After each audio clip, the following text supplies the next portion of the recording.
मोठा लक्ष आज आपल्यात नाही आहे. मुलाखती लक्षाच्या भरपूर घेतल्यात. म्हणजे बैलगाड्या क्षेत्रातील पहिली मुलाखत लक्षापासून घेतलेलं आहे आणि लक्षानंच प्रेरणा दिलेली आहे की जिंकत राहायचं असतं आयुष्यात किती अडचणी आल्या तरी. आणि आज अशी मुलाखत घेतोय, क्लेशदायक आहे. माझ्याबरोबर काय लक्षाच्या आठवणी जागवण्यासाठी आहेत उत्तम भाऊ. काल झालं ना भाऊ? रात्री झालं 12 12:30. होय. शेवटचे लक्ष तास कसे होते? शेवटच्या घटका म्हणू आपण.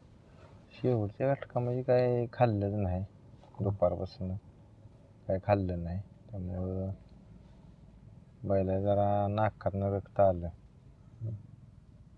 आणि पुन्हा रौत करायला लागला बैल बसून. पुन्हा अचानकपणेच हाय असा जीव सोडला बैल. वय 23 वर्ष. 23 वर्ष. मित्रांनो, एक बैल घेतला जातो, वासरू घेतलं जातं, शिकवलं जातं आणि शिकवून नंतर बैलगाडीच्या शर्यतीत येतं आणि इतिहास घडवतं. असा इतिहास घडवतं की न तुटणारा. वैयक्तिक माझी क्षती खूप काय आहे तुम्हाला सांगतो. महिना झाले तर फादर गेलेत, त्याच्यानंतर लक्षाचा जाणं म्हणजे आशीर्वाद लक्षाचा घेऊनच चाललो आहे. आणि असं आहे ह्या बैलाचं मला सांगायला आवडेल. आत्ता मी जिथं दफन केलं आहे बैल तिथं बसलो आहे तर एक वेगळी एनर्जी आहे. म्हणजे लक्षामध्ये एक वेगळं ऊर्जास्थान होतं. तुम्ही तर हे भाऊ अनुभवलं आहे ऊर्जास्थान रोजच. आणि सगळ्यात महत्त्वाचं भाऊ की ज्यावेळेस आणला त्याच्यानंतर आज लक्षाच्या आपण एवढ्याबरोबर आहे तर लक्षाची कुठली गोष्ट तुम्हाला सगळ्यात आत्ता म्हणजे आपण म्हणू की जवळची वाटते की हे कुठल्या जनावरांच्यात नाही, पळणं सोडून द्या, पण बाकी कुठली गोष्ट? जनावर असं वाटतच नव्हतं आम्हाला.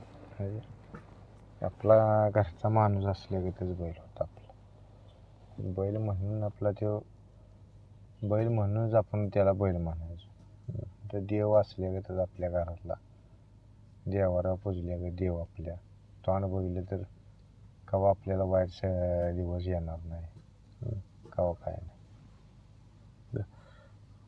घरच्यांना लक्ष ज्यावेळेस पळायला लागला, आर्थिक परिस्थिती बदलली. म्हणजे एखादा आपण म्हणू तुमचा मुलगा किंवा आपण एक त्या पद्धतीनंच लक्षानं पूर्ण सगळं आमचा दिवस बदललं बरं लक्षानं. आमची परिस्थिती गरिबातली होती पहिली. बैल घेतल्यापासून आपलं हळूहळू आणि माणसाला झालं. कुठलं फायनल सगळ्यात आठवते? सगळीच फायनल असतात. सगळीच आता फायनल काय आठवणीतलीच सगळीच. तसं सगळ्यात अवघड फायनल पुशेगावचं शेमीला कडन पळालेला. सगळ्यात जगप्रसिद्ध. एवढ्या मोठ्या अड्ड्यात कडन पळून राहणं म्हणजे योग नाही. बरोबर. आणि मित्रांनो, 16 तारखेला मैदान होतं पुशेगावचं. पुशेगावच्या मैदानाच्या काही दिवस अगोदर लक्षाचं असं जाणं खूप वेदनादायक आहे. पण आपण असं म्हणू की जायचे, तुम्हाला आम्हाला जायचे, पण कसं जायचं तर लक्षागत. त्याच्या जाण्यामुळं अख्खा महाराष्ट्र हळहळतोय. दुःख आहे. प्रत्येकाच्या मोबाईलवर फोटो आहे त्याचा, वॉलपेपरवर किंवा स्टेटसवर. काय सांगाल? सगळ्या मनातला देवच होतो. आता मग आजारी होता तर पंढरीला बारी लागत्याची बारी लागत होती मध्ये. 2-3 महिने बक्कासूर येऊन गेल्यापासून तरी रोज 1,000-1500 माणूस येत होत.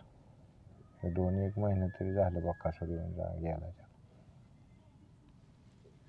तुम्ही एखाद्या नंदीला देवपण कसं भेटतं हे अनुभवलं शेवटच्या दिवसात. प्रत्येकजण येतो आणि पाया पडत होता. हे शेवटचं 2 महिने खूप त्याचं स्ट्रगलचं गेलं. मला सांगा नक्की त्याला झालं का? कारण लक्ष एक 4-5 महिन्यापूर्वी खूप चांगल्या स्थितीत होता. अचानक तब्येत म्हणजे असं एकदम ढासळण्याचं कारण काय होतं? कारण म्हणजे आता वय बी झालं त्याचं हं, आणि ही गार हवामान बदलते. हं, यंदा तसं पावसानं लय दमिवले. हं. आता पाऊस उघडला आणि एकदम गारठा पडला. म्हाताऱ्या माणसाला होतं गारठ्याची दमणूक तशी बैलाला होतीच. त्याला काहीतरी अशा इंजरी वगैरे झाल्या होत्या का? तुम्ही सांगत होता पाठीचं काहीतरी दुखणं आलं होतं जरा काय? ती मणक्यात फॉल्ट असल्याचं डॉक्टरचं मत होतं. हं. ते उठायला त्रास होतो ती मणक्यात त्रास आहे बैलाला.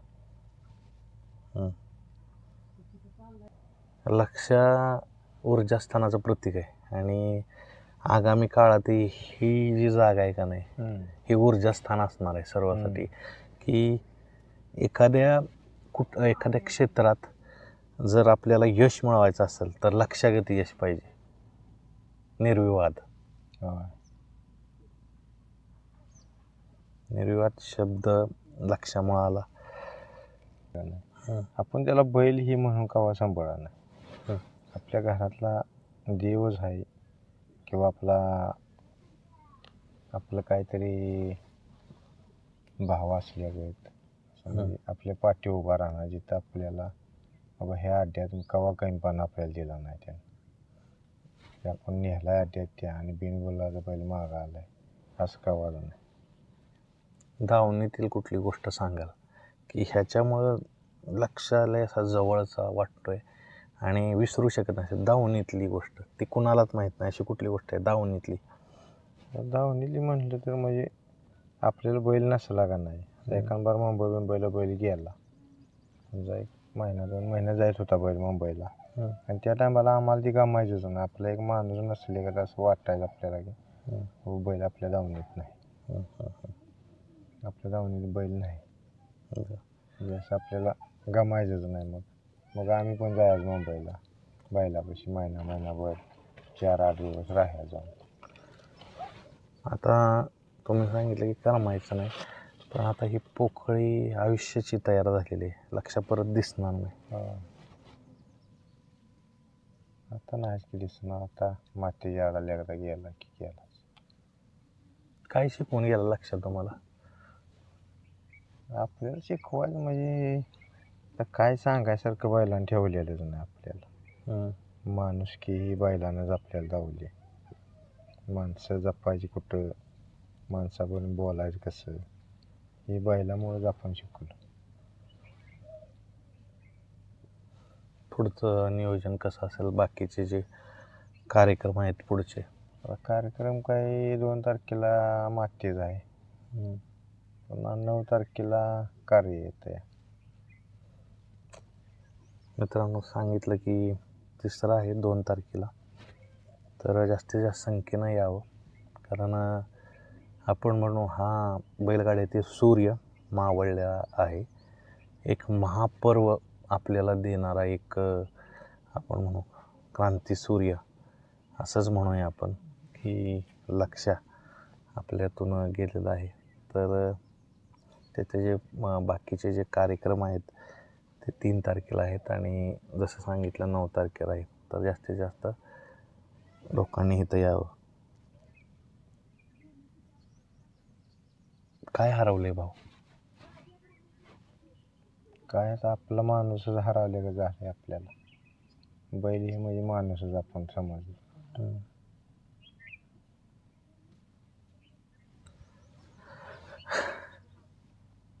मुलाखतीपेक्षा इथं ह्या जागेत अशा पण खूप शांतता आहे आणि ही शांतता दुःखाची तर आहेच, पण त्याच्यापेक्षा असं म्हणेन की काहीतरी हरवले ते शब्दात सांगता येत नाही अशी शांतता आहे.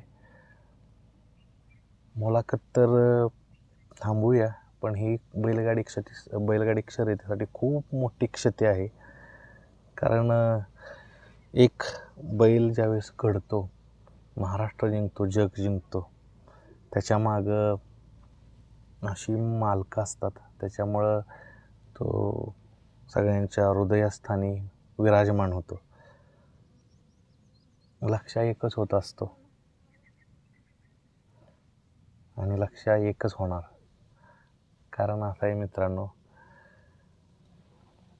काय काय जी आपण म्हणू जी ऊर्जास्थान असतात ना ती एकच असतात आणि लक्षा बैलगाड्यातील ऊर्जास्थान होता. शांतता आहे आणि लक्षचे जे फॅन्स आहेत जगभरात आहेत त्यांना काय सांगाल या व्हिडिओच्या माध्यमातून, कारण त्यांनाही काय आत्ता काय कळत नाही आहे. काय आता काय सांगाल? कळत नाही म्हणजे रात्रीचं झाल्यामुळं कोणाला काय कळालेलं नाही. आता ज्याला ज्याला कळेल आपलं त्यानं कार्यक्रमाला हजर राहावं. आता सगळ्याला कळालेच असलं आत्ता. तर मित्रांनो हजर राहा. बैलगाड्यातील सुपरस्टार, बैलगाड्यातील आपण म्हणू की लखलखता तारा आपल्यातून निघून गेलेला आहे. त्याला एक मानवंदना म्हणून आपण 2 तारखेला हजर राहूया. लक्षा गेला आपण म्हणू लक्ष हा आनंद यात्री होता. त्याच्या धावण्यातून आनंद सगळ्यांना दिला आहे. जसं मी पाठीमागच्याच व्हिडिओत बोललो होतो लक्षा नेहमी असणार आठवणीत, मनात आणि कुठंतरी हृदयाच्या कप्प्यात, कारण लक्षासारखा बैल होणे नाही.